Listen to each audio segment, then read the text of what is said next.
more time, and then I'll just do a little backing track and run through it. Then I'll improvise with it, and then we'll move on to the next section, which will be Aeolian. Alright, so here's your scale going up. There's the back finger. Into symmetrical 4 and 3. Up to symmetrical 2 and 1. To the top, we finished the scale. Now, obviously, we went from A up to C. We did 2 octaves plus the minor third, meaning we played 2 notes above A. Minor third.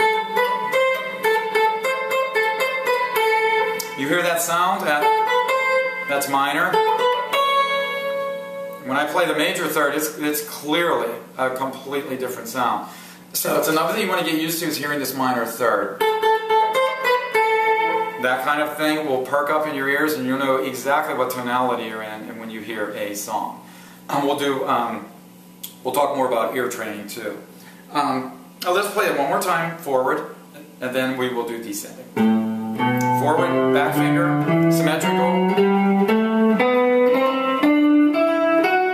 Fifth position. Now notice another thing, always be conscious of your fingering. My thumb is behind the neck, it's not wrapped because we're not bending string. My thumb is just behind, almost in classical position. You really need to be conscious of your fingerings. I mean, it's really tough to watch a player, unless he's Pat Martino, with bad left-hand technique. Now, I'm not saying players with bad left-hand technique are necessarily bad players, because that's not true at all.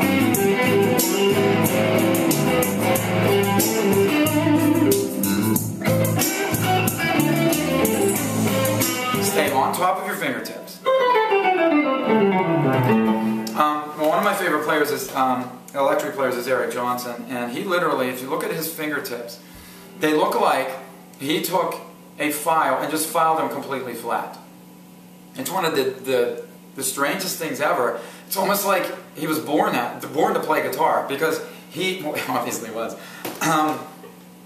So obviously when he's is fretting a note, his finger's perfectly square with the fretboard and the string. Therefore, he's getting a real strong, what he likes to call a positive connection with the note in terms of how it's played against the fretboard, therefore how it's going to sound. If you come at the note with a sideways kind of fingering, you're not going to get a full 100%. If we had a rating of 100%, you might be getting 85% of the sound of that note out. And then that does make a difference. I'm sorry, it really does. Your sound, you have to remember that your sound is coming from your hands, both hands.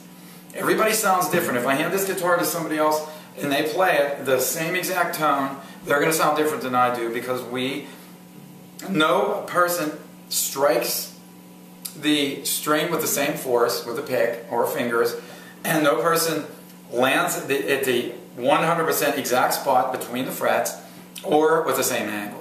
Therefore, everybody sounds different, which is kind of the beauty of guitar, because, in some respects, that sound really from one player to the next is just what makes guitar playing so awesome. Okay, so let's do it with the backing track now. Let's do the back finger Dorian position, relating to our A minor 7 chord.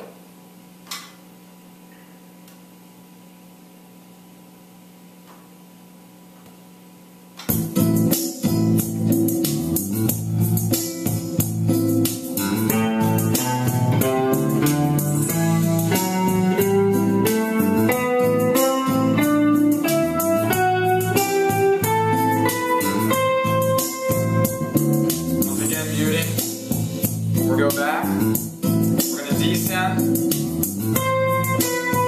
Remember to squeeze. Squeeze.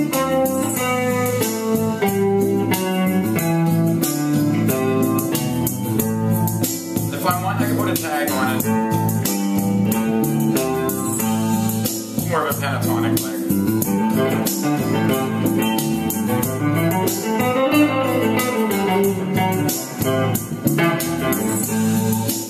Okay, now let's just do a descending pattern.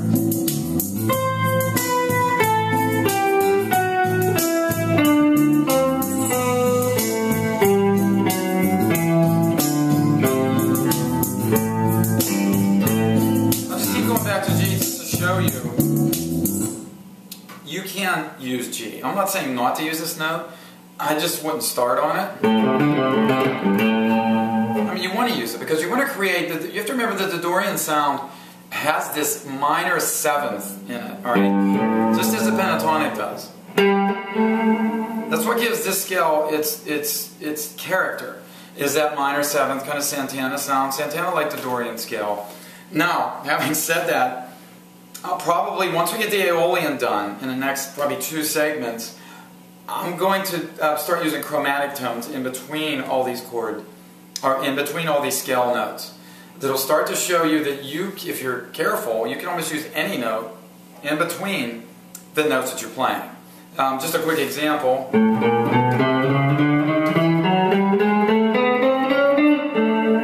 that's more chromatic, right? I played every note from A up to C and then I landed back on A. Given that chromatic sound. Now those chromatic notes can be beautiful. And you just, when do you place them? It's entirely up to you. After experience of playing, you'll know where to put them. You'll just do it. You'll listen back and say, wow, that was good. That really sounded nice. But I don't want to deal with chromaticism right now. That just throws a whole nother difficult process into what you're trying to learn now. It's better to just stay diatonic, learn these patterns, and then that chromatic additions that we add to the scales will be much easier to deal with. Alright, so let me, we'll go out on this video with, I'll improvise a little bit using the back finger position.